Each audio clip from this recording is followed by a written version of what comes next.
అండి, అందరూ ఎలా ఉన్నారు? నేనైతే చాలా బాగున్నాను. మీరందరూ కూడా మనస్ఫూర్తిగా బాగుండాలని కోరుకుంటున్నాను. ఇప్పుడు నేను ఏం చెప్పబోతున్నాను అంటేనండి, ఇక్కడ చూసారు కదా ఈ పల్లీలు లేత పల్లీలండి. వీటి వల్ల మనకి ఎంత టైం వేగాలంటే వీటిని ఒకవేళ మీరు లేట్గా లేచినా, లేకపోతే మీ హస్బెండ్కి ఆఫీస్ టైం అయిపోతున్నప్పుడు ఇలాంటి పల్లీలతో మాత్రం పెట్టుకోకండి బాబు. ఎందుకంటే నాకు హైలో పెట్టి వేపడానికే పావుగంట సేపు పట్టింది.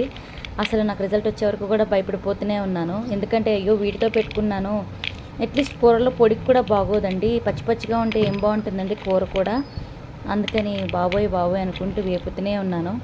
ఎందుకండి మరి ఇలాంటి పల్లీలు తెచ్చుకున్నారు అంటే ఒకసారి ట్రై చేద్దాము, వీటి టేస్ట్ ఎలా ఉంటుందా అని చెప్పి తెచ్చుకున్నాము.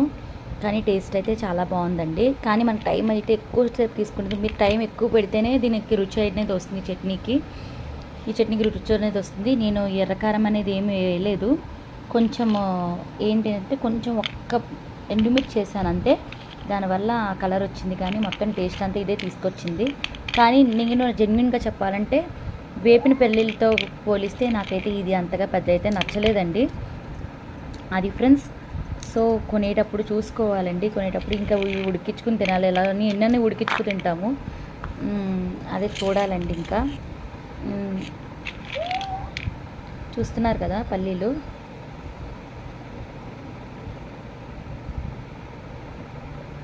అస్సలు ఎంత లేతగా ఉన్నాయంటే,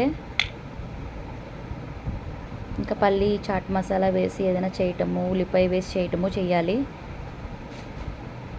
కానీ ఏదో 5 నిమిషాల్లో అయిపోతుంది కదా. అస్సలు నూనెలో వేపద్దు. ముందుగా నేను అదే చెప్దాం అనుకున్నాను.